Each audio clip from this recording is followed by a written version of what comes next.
Hello everyone. आज के इस वीडियो में जो हमारा टॉपिक है वो है जनरेटिव एडवर्सल नेटवर्क।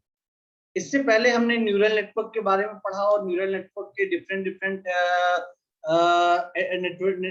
नेटवर्क्स के बारे में पढ़ा जिसको हम बोलते हैं कन्वोल्यूशन न्यूरल नेटवर्क। तो बेसिकली हम कन्वोल्यूशनल न्यूरल नेटवर्क की बात करें जिसको हम बेसिकली इमेज प्रोसेसिंग के लिए यूज करते हैं, या किसी अदर न्यूरल नेटवर्क की बात करें जिसको हम लैंग्वेज प्रोसेसिंग या फिर ऑडियो की प्रोसेसिंग या फिर किसी अदर रोबोटिक्स एक्टिविटीज में हम यूज करते हैं। बेसिकली इन सभी नेटवर्क्स को यूज करके हम अपनी मशीन्स को पावरफुल बनाते हैं, हम अपनी मशीन्स को मैन के इक्विवेलेंट, मैन मशीन को ह्यूमन के इक्विवेलेंट बनाते हैं। ठीक है, तो बेसिकली आज जो हम नेटवर्क्स के बारे में पढ़ने जा रहे हैं वो है जनरेटिव एडवर्सल नेटवर्क। इसके थ्रू हम मशीन की इमेजिनेशन पावर को इंक्रीज करते हैं, मतलब मशीन की कल्पना शक्ति को हम इंक्रीज करते हैं, मशीन में एक कल्पना शक्ति लाते हैं। जैसे इससे पहले क्या था, हम बहुत सारे डेटा सेट देते थे और डेटा सेट को इमेज को क्लासिफाई करते थे, मतलब इमेज को अलग अलग करते थे कि डॉग की इमेज है, कैट की इमेज है। इससे पहले हम लैंग्वेज का ट्रांसफॉर्मेशन करते थे, हिंदी उसको इंग्लिश में कन्वर्ट कर दिया, इंग्लिश उसको भोजपुरी में कन्वर्ट कर दिया, ऑडियो को दूसरा ऑडियो में ट्रांसफॉर्म करते थे, एक लैंग्वेज को दूसरी लैंग्वेज के ऑडियो में ट्रांसफॉर्म करते थे। लेकिन बेसिकली आज जो हम अप्रोच पढ़ रहे हैं जिसको हम बोलते हैं ज्ञान, जनरेटिव एडवर्सल नेटवर्क, इस नेटवर्क के थ्रू हम मशीन की इमेजिनेशन पावर का मतलब उसकी कल्पना शक्ति को हम क्या करते हैं, इंक्रीज करते हैं। और मशीन के अंदर हम कल्पना इंक्रीज नहीं कहेंगे, मशीन के अंदर हम कल्पना शक्ति लेकर के आते हैं। ठीक है, मशीन को हम मशीन में हम इमेजिनेशन पावर ले आते हैं, उसके अंदर कल्पना शक्ति को हम इनबिल्ट करते हैं। तो बेसिकली मशीन के अंदर कल्पना शक्ति लाने के लिए ही हम जनरेटिव एडवर्सल नेटवर्क यूज करते हैं। अब एग्जांपल के तौर पे आपको यहाँ स्क्रीन पे एक इमेज दिख रही होगी। इस इमेज को अगर मैं बोलूं कि अगर सपोज करिए कोई पेंटर अगर इस इमेज को बनाना चाहता है तो उसके माइंड में बहुत सारे कैलकुलेशंस चलेंगी, बहुत सारी कल्पनाएं चलेंगी। मुझे कौन से कलर यूज करने हैं, कितने स्ट्रोक्स यूज करने हैं, ठीक है, किस जगह पे डार्कनेस देनी, किस जगह पे लाइटनेस देनी है, ठीक है, किस तरह से इसकी मैं आउटलाइंस डिजाइन करूंगा। ये बहुत सारी जो कल्पना शक्ति है, ठीक है, ये क्या है, बेसिकली इस पेंटिंग के रिगार्डिंग वो सारे फीचर्स को क्या कर रहा है, कैलकुलेट कर रहा है। इस पेंटिंग को ड्रॉ करने के रिगार्डिंग वो सारे फीचर्स को कैलकुलेट कर रहा है। तो बेसिकली वो पेंटर कर क्या रहा है, अपने माइंड में इस इमेज के लिए बहुत सारी कल्पनाएं कर रहा है, ठीक है, बहुत सारे इमेजिनेशन कर रहा है। सेम ईयर अगर मैं ये कहूं कि इसी पेंटिंग को अगर हम एक मशीन के थ्रू बना रहे हैं, इस पेंटिंग को एक मशीन ने बनाया है, तो ये कहना गलत नहीं होगा। क्यों? क्योंकि अगर हम इस किसी भी गिवन इमेज की अगर क्लोनिंग करते हैं, किसी भी गिवन इमेज को हम सेम मशीन के थ्रू अगर डिजाइन करना चाहते हैं, पेंट करना चाहते हैं, बनाना चाहते हैं, तो बेसिकली हमें हमें उस मशीन को ट्रेंड करना होता है। उस ट्रेनिंग के लिए हमें कुछ मैथमेटिकल एक्सप्रेशंस यूज करने होते हैं जो कि ज्ञान में यानी जनरेटिव एडवर्सल नेटवर्क में हम यूज करते हैं, और वो मैथमेटिकल एक्सप्रेशन ही है। ठीक है, अब इस मैथमेटिकल एक्सप्रेशन को आगे हम समझेंगे। बेसिकली अभी मैं आपको ये एक्सप्लेन करना चाह रहा हूँ कि आर्टिफिशियल इंटेलिजेंस में, मशीन लर्निंग में, डीप लर्निंग में हमारी कोशिश यही रहती है कि हम मशीन को ह्यूमन बीइंग से ज्यादा ताकतवर बना सके। ठीक है, तो बेसिकली अभी तक हमने जितने भी मेथड्स पढ़े, जितने भी नेटवर्क्स पढ़े, जितने भी एल्गोरिथम्स पढ़े, ठीक है, वो सारे के सारे कहीं ना कहीं अलग अलग मेथड, अलग अलग नेटवर्क, अलग अलग तरीके से हम एक मशीन को ह्यूमन बीइंग की तरह बनाता था या ह्यूमन बीइंग से ज्यादा स्ट्रांग बनाता था। तो उसी तरह से आज हम एक नया अप्रोच लेके आए, जनरेटिव एडवर्सल नेटवर्क, जिसमें हम मशीन की कल्पना शक्ति को क्या कर रहे हैं, मशीन में कल्पना शक्ति लेकर के आ रहे हैं, मशीन में इमेजिनेशन पावर लेकर के आ रहे हैं, और उसी इमेजिनेशन पावर को यूज कर डिजाइन करने के लिए या फिर मशीन में लाने के लिए हम जो मेथड यूज करते हैं उसको बोलते हैं जनरेटिव एडवर्सल नेटवर्क।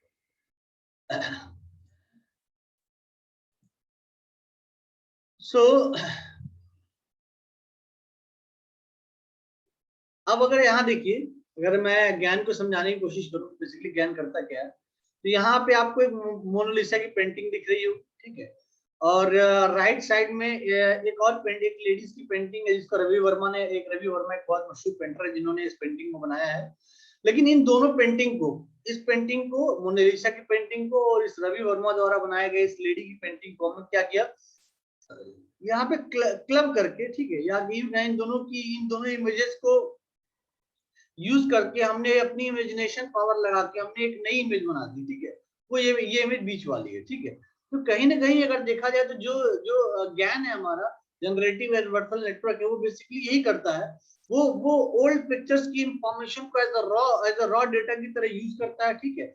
और फिर उस रॉ डेटा से कुछ फीचर्स को एक्सट्रैक्ट करता है। वो क्या करता है, फीचर्स को एक्सट्रैक्ट करता है और फिर क्या करता है, उस फीचर को यूज करके वो एक नया आउटपुट जनरेट करता है जो कि सेम इनपुट जैसा ही होता है, जस्ट लाइक ए क्लोनिंग। लेकिन इससे पहले अगर आपको याद होगा तो इससे पहले हम जितने भी नेटवर्क पढ़ते थे हम उसमें हमें फीचर्स गिवन होते थे, यानी इनपुट साइड में हमें फीचर दिए जाते थे। उन फीचर को यूज करके हम लेबलिंग करते थे। लेबलिंग करना मतलब ये बताते थे डॉग की इमेज है या कैट की इमेज है, ठीक है। तो बेसिकली यहाँ पे हम फीचर टू लेबल्स में नहीं जा रहे हैं। हम बेसिकली क्या कर रहे हैं, फीचर को एक्सट्रैक्ट कर रहे हैं और फिर उसी फीचर को यूज करके एज आउटपुट में एक नई इमेज प्रोड्यूस कर रहे हैं। तो जो both are different thing, so you can say that convolutional neural network and generative adversarial network both are different things. So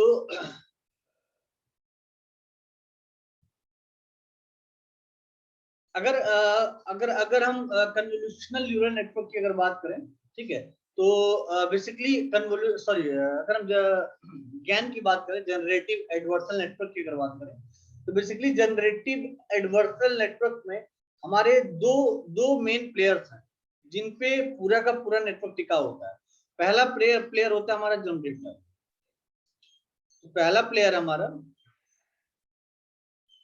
जो हमारा पहला प्लेयर है वो है generator, okay. And second player is discriminator, ठीक है। ये दो प्लेयर ऐसे हैं जो मेन रोल प्ले करते हैं किसी भी ज्ञान में या किसी भी जनरेटिव एडवर्सल नेटवर्क। सो what is the role play of generator and discriminator?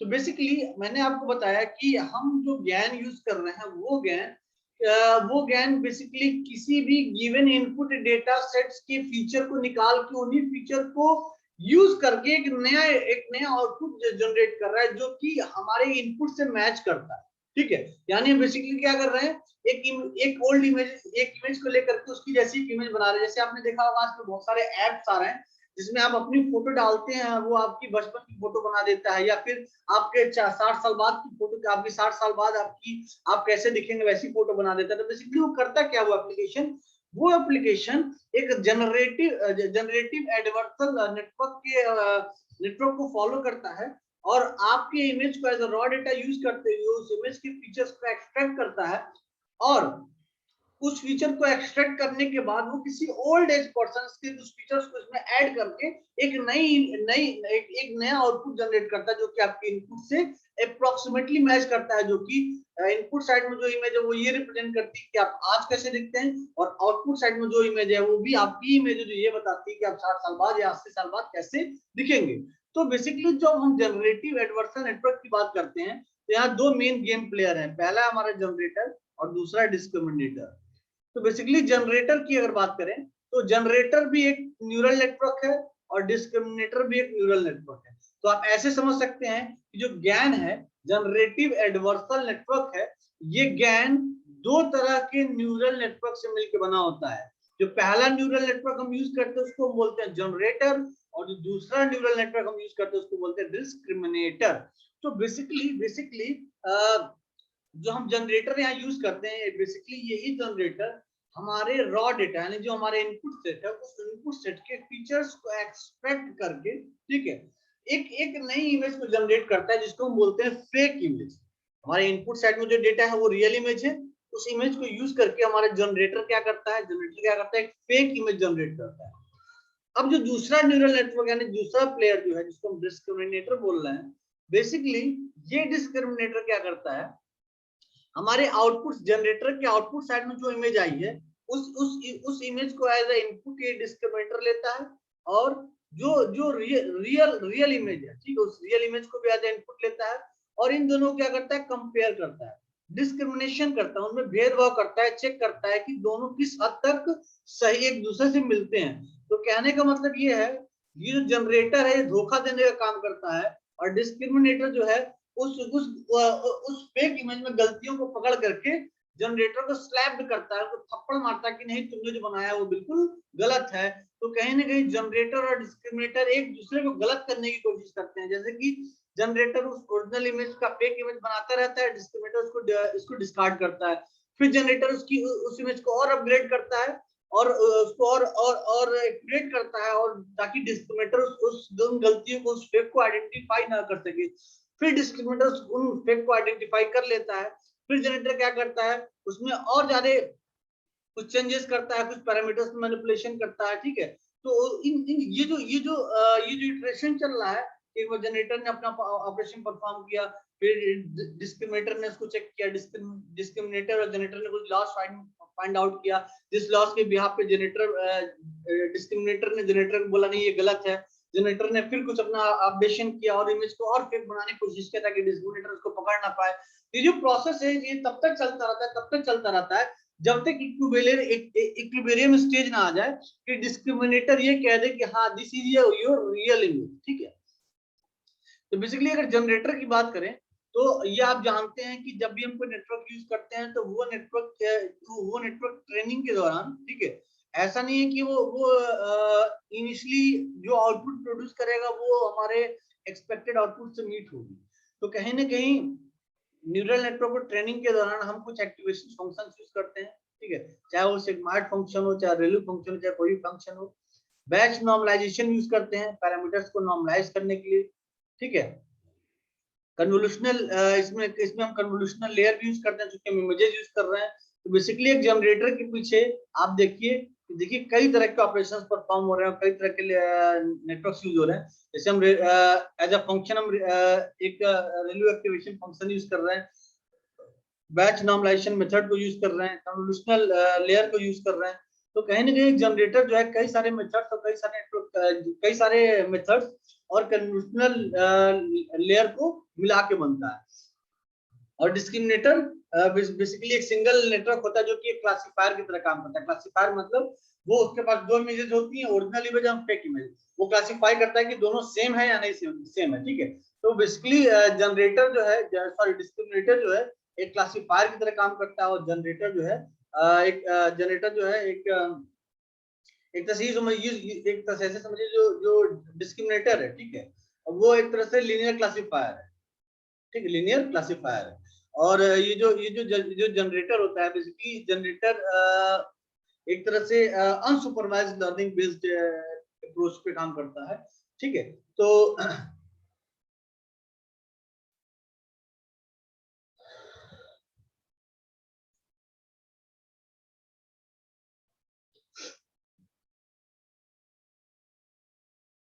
Basically अभी मैं आपको इस वीडियो के थ्रू ज्ञान का यानी जनरेटिव एडवर्सल नेटवर्क का ओवरव्यू दे रहा हूँ कि बेसिकली ये बेसिकली इसकी जरूरत क्यों पड़ी, ये काम कैसे करता है और इसको हम किस किस जगह यूज करते हैं।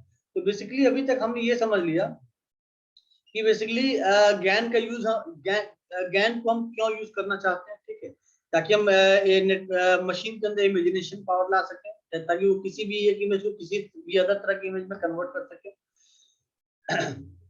अब बेसिकली हमने ये समझ लिया कि ज्ञान बेसिकली काम कैसे करता है, इसके कौन कौन से मेन एंटिटीज हैं जनरेटिव एडवर्सल नेटवर्क के।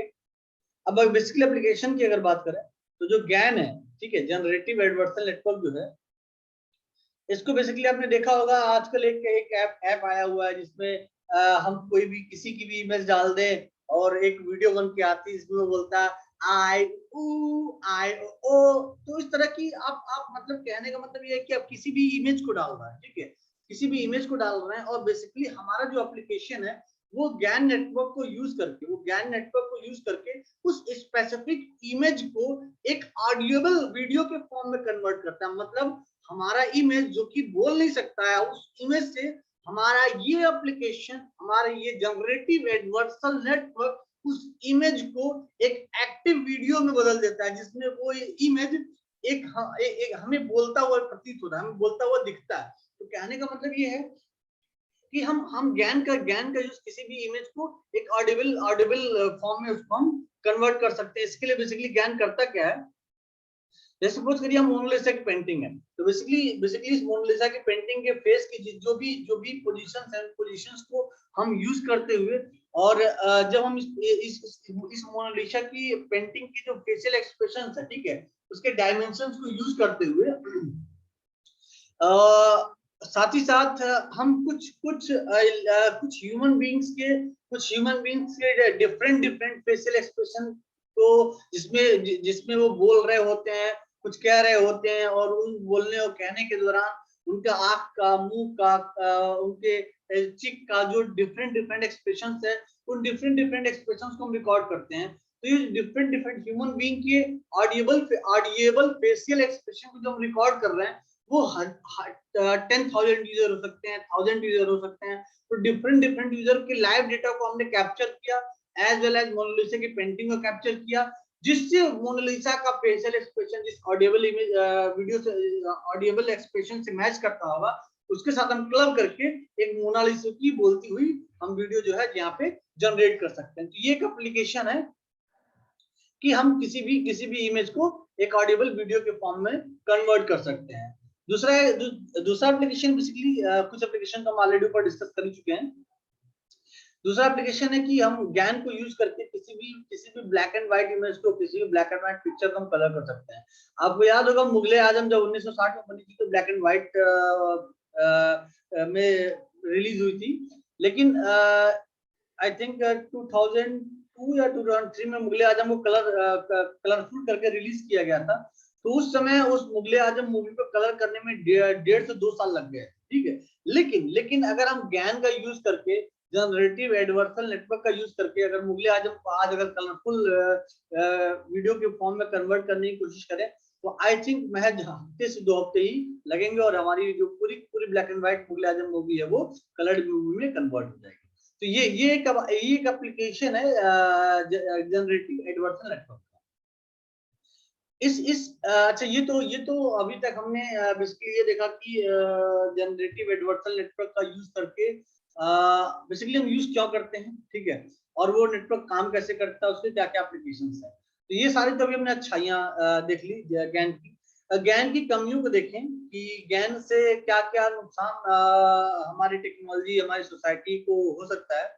तो बेसिकली इसको समझने के लिए आप यहाँ देख रहे होंगे एक वीडियो, एक मूवी की एक क्लिप हमने यहाँ यूज किया है, जिसमें पहले वाले इमेज में, इस इमेज में जो अर्नोल्ड है वो हाथ में गन लिए हुए खड़ा है, ठीक है। दूसरी इमेज में क्लिंट ईस्टवुड है, जो कि एक एक्टर है, जो कि सेम पहले वाले इमेज की तरह ही दिख रहा है। तो बेसिकली हमने यहाँ किया क्या है कि ज्ञान को यूज करके इस वाले इमेज को इस वाले इमेज में कन्वर्ट कर दिया। अब लोगों को क्या लगेगा कि इस मूवी में अर्नोल्ड नहीं है, ये कौन इस मूवी में क्लिंट ईस्टवुड है। तो कहने का मतलब ये है कि आप किसी भी रियल चीज को फेक चीज में कन्वर्ट कर सकते हैं। आप कोई कुछ भी गलत इंटरप्रिटेशन कर सकते हैं। जैसे कि सपोज करिए कि ये बराक ओबामा की रियल इमेज थी, ठीक है। Right hand side Barack Obama की ये रियल इमेज थी। आपने क्या किया, अब आपने इस रियल इमेज को एक फेक इमेज में कन्वर्ट करने की कोशिश किया, ठीक है। तो बेसिकली आपने यहाँ बेसिकली कर क्या रहे हैं, एक डीप न्यूरल नेटवर्क को यूज करके एक फेक एक्टिविटी को आप परफॉर्म कर रहे हैं। तो ये जो ऑपरेशन है, जो आपके ओरिजिनल डेटा को फेक डेटा में कन्वर्ट करता है, यही डीप फेक कहलाता है, और जो आज की डेट में बहुत बड़ा चैलेंज हो गया है, ठीक है। सो नेक्स्ट अगर बात करें, सपोज करिए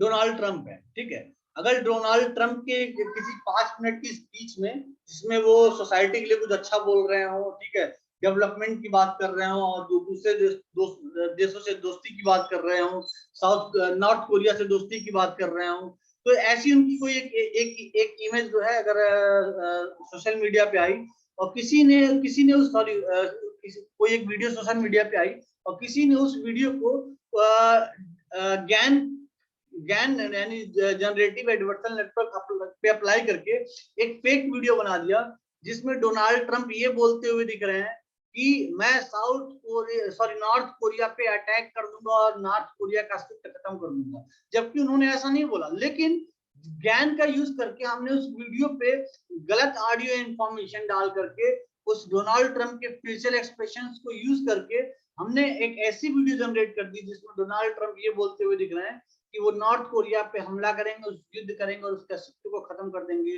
तो ऐसे स्टेटमेंट से, यानी इस टेक्नोलॉजी को यूज करके इस तरह का भ्रम फैला करके हो सकता है कि वर्ल्ड वार जैसी सिचुएशन क्रिएट हो जाए। तो कहीं ना कहीं डीप न्यूरल नेटवर्क हमारे लिए अगर बहुत हद तक अच्छा भी है, तो इसका दुरुपयोग करके हम इसको समाज के लिए बहुत ही घातक बना सकते हैं। तो ये था हमारा जनरेटिव एडवर्सल नेटवर्क, जो कि एक तरह का न्यूरल नेटवर्क है जिसमें दो तरह के न्यूरल नेटवर्क यूज होते हैं। पहला हमारा जनरेटर और दूसरा हमारा डिस्क्रिमिनेटर, यही दो मेन रोल प्लेयर हैं इस जनरेटिव एडवर्सल नेटवर्क में। होप सो आपको समझ में आया हो।